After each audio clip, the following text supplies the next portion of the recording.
Sorry, हाँ ठीक है ठीक है 8, हम मुझे लगा यहाँ पे मैं हीलियम लिख दिया हूँ 8, दूसरी सेल में 8, ठीक है। इसी तरह जो हीलियम भी होता है, हीलियम होता है वो भी अक्रिय गैस होता है। हीलियम जो होता है, हीलियम वो भी अक्रिय गैस होता है, क्योंकि इसकी बाहरी सेल में 2 इलेक्ट्रॉन होती है। वैसे तो 8 इलेक्ट्रॉन होना चाहिए बाहरी सेल में, लेकिन हीलियम के पास 2 ही इलेक्ट्रॉन है, तो हम मान के चलते हैं कि हीलियम का बाहरी सेल में 2 है, तो ये पूर्ण रूप से भरा हुआ है, ठीक है। तो ये जो अक्रिय गैस होती है हमेशा सिंगल ही रहती है, किसी के साथ नहीं रहती है, ठीक है। चलिए नेक्स्ट क्वेश्चन देखते हैं। मानव शरीर में सबसे अधिक मात्रा में यौगिक होते हैं। अब मानव शरीर में सबसे अधिक मात्रा में यौगिक कौन सा होते हैं?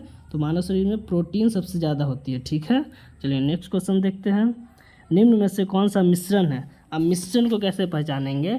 तो जिसका फॉर्मूला लिख देंगे वो मिश्रण नहीं होगा, वो यौगिक होगा। जिसका फॉर्मूला लिख सकते हैं वो यौगिक होगा, जिसका फॉर्मूला नहीं लिख सकते हैं वो मिश्रण होगा। या फिर ये बोल सकते हैं कि जिसका फॉर्मूला लिख देंगे वो शुद्ध हो जाएगा, और जिसका फॉर्मूला नहीं लिखेंगे वो शुद्ध नहीं होगा। तो देखिए जैसे यहाँ पे हम जल का फार्मूला लिख सकते हैं H2O, बेंजीन का लिख सकते हैं C6H6, ग्लूकोज का भी लिख सकते हैं C6H12O6 लिख सकते हैं। लेकिन क्या शरबत का फार्मूला लिख सकते हैं? मानते हैं कि शरबत में पानी और चीनी से मिलके बना है, पानी प्लस चीनी से मिलके बना है, तो अलग अलग हम इसका फार्मूला लिख सकते हैं। लेकिन क्या शरबत का कोई बोले फार्मूला लिखने तो लिख सकते हैं? नहीं लिख सकते हैं, ठीक है। तो यहाँ पे हमसे मिश्रण पूछा है, तो मिश्रण शरबत हो जाएगा, ठीक है। चलिए नेक्स्ट क्वेश्चन देखते हैं। निम्न में से किसके उसमें अवयव का गुण मौजूद नहीं होता है? अब देखिए कि अवयव का गुण मौजूद नहीं होता है, अवयव मतलब क्या है? जैसे हम इससे पहले वाले क्वेश्चन में बताए कि शरबत में पानी और चीनी मिला रहता है, तो उसका हम पता कर सकते हैं। जब शरबत पीते हैं तो हमको पता चलता है कि हाँ ये पानी है, मीठा मीठा लगता है तो कहते हैं चीनी है। अब मान लीजिए कि पानी, जब जल का भी सूत्र लिखे थे ऊपर में H2O, तो देखिए जब जल को कैसे बनाते हैं? हाइड्रोजन ऑक्सीजन मिला के। तो क्या जब हम पानी पीते हैं तो क्या हमें हाइड्रोजन पता चलता है और ऑक्सीजन पता चलता है? अलग अलग पता चलता है? नहीं पता चलता है। तो इसका जो अवयव है, ये अवयव, जल का अवयव क्या क्या है? हाइड्रोजन और ऑक्सीजन। तो अवयव का जो गुण होता है वह मौजूद नहीं, मतलब खो देता है। अब जैसे 2 हाइड्रोजन का अणु और 1 ऑक्सीजन का अणु मिलता है तो पानी बन जाता है। अब पानी पीने से क्या उसमें हाइड्रोजन और ऑक्सीजन का गुण हमें पता चलता है? नहीं पता चलता। वो जो गुण होता है उसका खो बैठता है। तो किस में खो बैठता है? यौगिक में खो बैठता है। यौगिक जब बनता है तो 2 अणु आपस में मिलकर एक बनाते हैं यौगिक, ठीक है। तो यौगिक में हम जो अवयव का गुण होता है वो खो बैठते हैं। आप शरबत में देखिए, शरबत में पानी चीनी था, जब शरबत पीते हैं तो उसमें पानी भी पता चल जाता है और चीनी भी पता चलता है। तो उसमें तो अवयव का गुण तो मौजूद है ही, पता चल ही जा रहा है मुझे। लेकिन जब हाइड्रोजन ऑक्सीजन को मिलाएंगे तो हमें पता नहीं चलेगा पानी पीने टाइम कि हाइड्रोजन कौन सा है, ऑक्सीजन कौन सा है, ठीक है। तो यौगिक में अवयव का गुण खो बैठता है या नष्ट हो जाता है। घर्षण बल द्वारा किया गया कार्य डैश होता है। अब घर्षण बल द्वारा किया गया कार्य क्या होता है? अब घर्षण बल क्या होता है? जैसे मान के चलिए ये सरफेस है और इस पर कोई वस्तु है, ठीक है, और हम बल लगा रहे हैं इस साइड, इधर की तरफ बल लगा रहे हैं। और घर्षण बल कहाँ पे कार्य करता है? घर्षण बल जो काम करती है, एक मिनट रेड पेन से दिखा रहे हैं, घर्षण बल इधर काम करती है। वस्तु को हम अगर इधर टानते हैं तो घर्षण बल सोचेगा कि इसको, वस्तु को हम पीछे की ओर टान लें।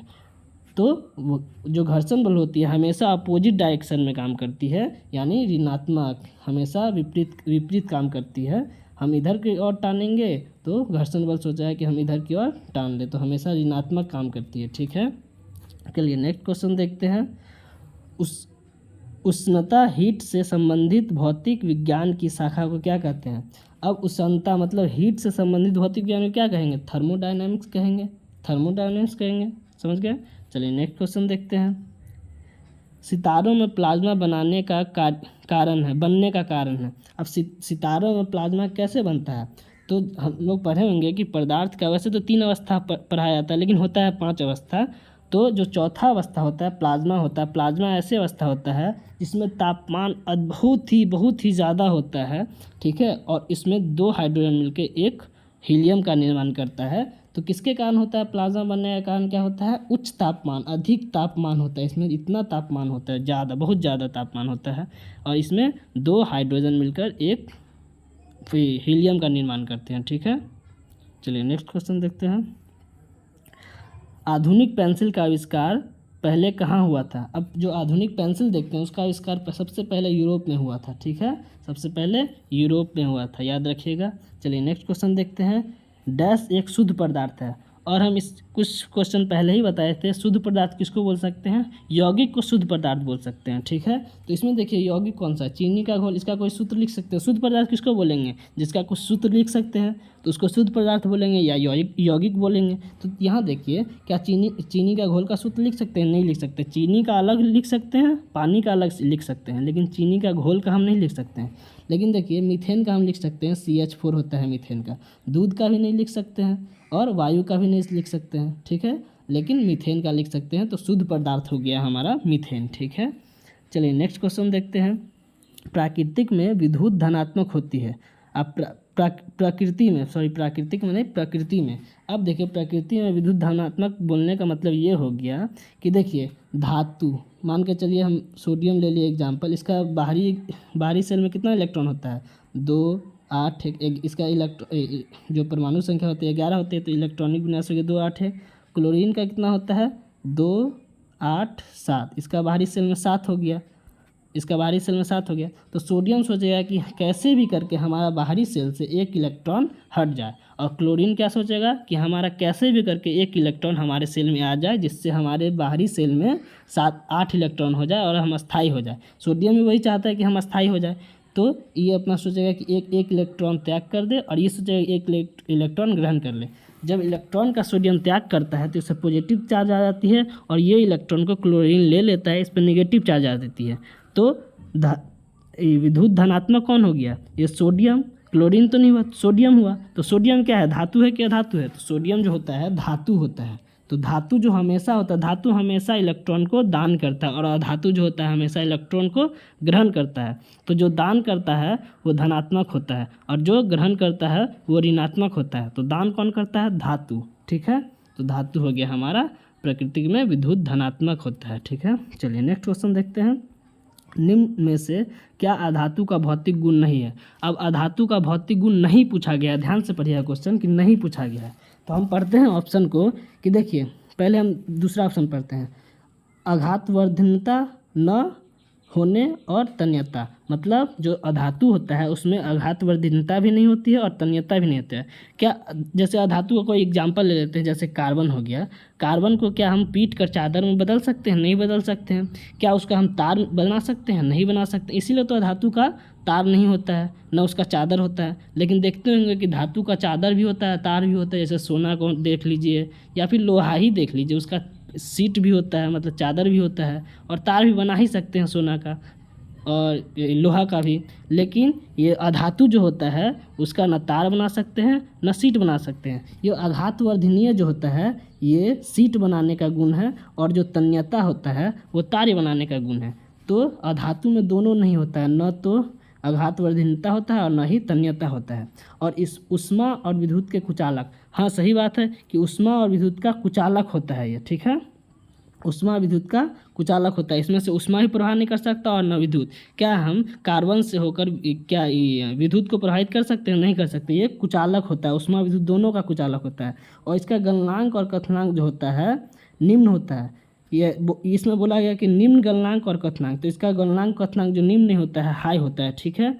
और ये देखिए पहला ऑप्शन पढ़िएगा तो पता चलेगा कि केवल ठोस अवस्था में होता है। क्या अधातु जो होता है केवल ठोस अवस्था में होता है। हम एक एग्जाम्पल देते हैं तब बताइएगा कि ब्रोमीन जो होता है, सॉरी केवल ठोस अवस्था है। ब्रोमीन देखिए, सॉरी ब्रोमीन तो वैसे हाँ ये भी सही था। देखिए ब्रोमीन जो होता है वह द्रव अवस्था में होता है, तो ये ब्रोमीन भी तो एक अधातु है। लेकिन हमसे बोलेगा केवल ठोस अवस्था, केवल ठोस अवस्था कैसे हो गया, ब्रोमीन ही द्रव अवस्था में होता है। हम और भी बता देते हैं, जैसे क्लोरीन को देखिए, फ्लोरीन को देखिए, ये सब तो गैस है, गैस है। तो हम कैसे बोल सकते हैं कि सिर्फ ठोस अवस्था में होता है। यहाँ द्रव अवस्था भी है, गैस अवस्था भी है, ठोस अवस्था भी है, लेकिन केवल तो ठोस नहीं है ना, द्रव गैस सब है। तो ये जो है ये गुण नहीं है, ठीक है। कौन सा परमाणु का उप परमाणु कण नहीं है। अब देखिए किसी भी परमाणु में मान के चलिए न्यूक्लियस है, तो इसमें क्या क्या होता है। न्यूक्लियस में पहले क्या होता है, पहले ये देखते हैं। न्यूक्लियस में क्या होता है, प्रोटॉन होता है, न्यूट्रॉन होता है और इसकी बाहरी कक्षा में इलेक्ट्रॉन चक्कर लगाते रहता है। तो ये परमाणु का उपकण है। तो कौन कौन सा कण है? इलेक्ट्रॉन है, प्रोटॉन है, न्यूट्रॉन है, क्या जेनॉन है? जेनॉन नहीं है। तो ये आंसर सही हो जाएगा। ठीक है, चलिए नेक्स्ट क्वेश्चन देखते हैं। एम कक्षा में शामिल हो सकने वाले इलेक्ट्रॉनों की अधिकतम संख्या कितनी होती है? अब एम कक्षा में तो जो कक्षा होता है वो होता है के, एल, एम, एन, ओ, ऐसे करके होता है। ठीक है, और इसका सूत्र होता है कि पहला कक्षा में कितना इलेक्ट्रॉन को दे सकते हैं। तो इसका सूत्र होता है 2n²। क्या होता है? 2n²। तो k को हम 1 मानते हैं, l को 2, m को 3, o को 4, n को 4, o को 5। तो देखिए पहला कक्षा में n के जगह पे हम 1 रखेंगे तो पहला में हो जाएगा 4, n के जगह पे 1 रखेंगे तो 1 का स्क्वायर 1 और गुना 2 से कर देंगे तो सॉरी पहला कक्षा में 2, दूसरा कक्षा में जब n के जगह पे 2 रखेंगे तो 2 का स्क्वायर 4, 4 दूना 8 और तीसरा कक्षा में जब n के जगह पे 3 रखेंगे तो 9 दूना 18। तो हमसे यही पूछा गया है कि m कक्षा में क्या होता है। तो m जो होता है ये देखिए k सेल है, ये l और ये m है। तो देखिए यहाँ भी देखिए कि m में कितना है, 1 2 3 4 5 6 7 8 है टोटल। तो m सेल में नहीं यहाँ पे ये गलत दिया है, ये डायग्राम गलत है। डायग्राम पे मत जाइएगा, यहाँ गलत दिया है, ये गलत नहीं दिया है। ये देखिए, हाँ ये गलत नहीं दिया, हम बताते हैं। ये पोटेशियम का इलेक्ट्रॉनिक विन्यास है, पोटेशियम का इलेक्ट्रॉनिक विन्यास है। यहाँ पोटेशियम का है, यहाँ ये पोटेशियम के लिए सही है। लेकिन हम तो ऐसे देख रहे हैं कि एम सेल में टोटल कितना आ सकता है, उसकी कैपेसिटी क्या होती है। ये डायग्राम को मत देखिए, डायग्राम को मत देखिए। ठीक है, यहाँ पर डायग्राम गलती लग गया है। तो देखिए पहला सेल में 2 होता है, दूसरा सेल में 8 होता है और तीसरा सेल में कितना होता है, 18 होता है। ठीक है, तीसरा सेल में 18। और इसका कैसे निकालते हैं, तो 2n² फार्मूला से निकाल सकते हैं। तो n क्या रखते हैं, k सेल के लिए 1, l सेल के लिए 2, m सेल के लिए 3 और n सेल के लिए 4, ऐसे ही करके आगे रखते चले जाएंगे। ठीक है, तो यहाँ पे जब n के जगह पे m तीसरा नंबर पे आया, k, l, m तो 3 नंबर पे आया तो 3 रखेंगे n के जगह पे, तो 3 का स्क्वायर 9, 9 दूना 18। तो m सेल में कितना हो जाएगा, 18 इलेक्ट्रॉन हो गया। समझ गया, ये डायग्राम मत देखिएगा। ठीक है, चलिए नेक्स्ट क्वेश्चन देखते हैं। निम्नलिखित में से कौन चूर्ण प्रावार मोलस्का संघ से संबंधित है? अब हमसे पूछा गया है कि इसमें से कौन सा मोलस्का संघ से संबंधित नहीं है नहीं है, हमसे पूछा गया है। तो देखिए घोंघा जो होता है मोलस्का संघ का होता है, ऑक्टोपस ही मोलस्का संघ से होता है और कैटन भी जो होता है वो मोलस्का संघ से होता है। लेकिन एंटीडोन जो होता है वो मोलस्का संघ से नहीं, ये एंटीडोन है, इसी को बोलते हैं एंटीडोन। ये एंटीडोन जो होता है वो मोलस्का संघ से नहीं होता है। ठीक है, चलिए नेक्स्ट क्वेश्चन देखते हैं। हम कोशिश किए हैं कि डायग्राम भी लगाए ताकि आप लोगों को पढ़ने में भी थोड़ा अच्छा लगे। कोशिश तो किए हैं, 2-4 क्वेश्चन में लगाए भी हैं। ठीक है, इसी तरह हम पूरा जो वीडियो को बनाएंगे आगे डायग्राम के साथ ही पढ़ाएंगे। अभी स्टार्ट किए हैं तो उतना डायग्राम नहीं लगा पाते हैं, लेकिन जब आगे और भी अच्छा अगर आप लोग साथ दीजिएगा तो अच्छा अच्छा डायग्राम के साथ बताएंगे, जिससे आप लोगों को समझने में सुविधा होगा, याद करने में सुविधा होगा। ठीक है, तो चलिए देखते हैं प्रश्न क्या है। ऑक्टोपस के खून का रंग कैसा होता है? अब ऑक्टोपस का जो खून का रंग होता है वो नीला होता है। ठीक है, ये सब तो याद करने का क्वेश्चन है, समझाने का क्वेश्चन है नहीं। समझाने वाले क्वेश्चन में हम खुद समझा देंगे, आप लोगों को बोलना नहीं पड़ेगा। ये सब तो बस ऐसे ही याद करने का क्वेश्चन है। निम्न इनमें से कौन सी वायु से भरी शारीरिक गुहा है? अब देखिए जो साइनस होता है, साइनस कहाँ होता है, ये देखिए 1 2 3 4 ये सब जो साइनस है, 5 6 ये सब जो है ये सब साइनस है।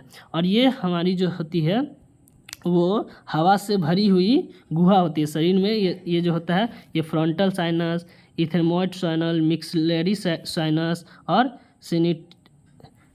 क्या हो गया सिनिसिटिस। ठीक है, ये साइनस जो होता है वो हवा से भरी होता है। ठीक है, तो यही हमारा साइनस हो गया। साइनस जो होता है वायु से भरी होती है। ठीक है, तो चलिए दोस्तों ये हमारा अंतिम प्रश्न था।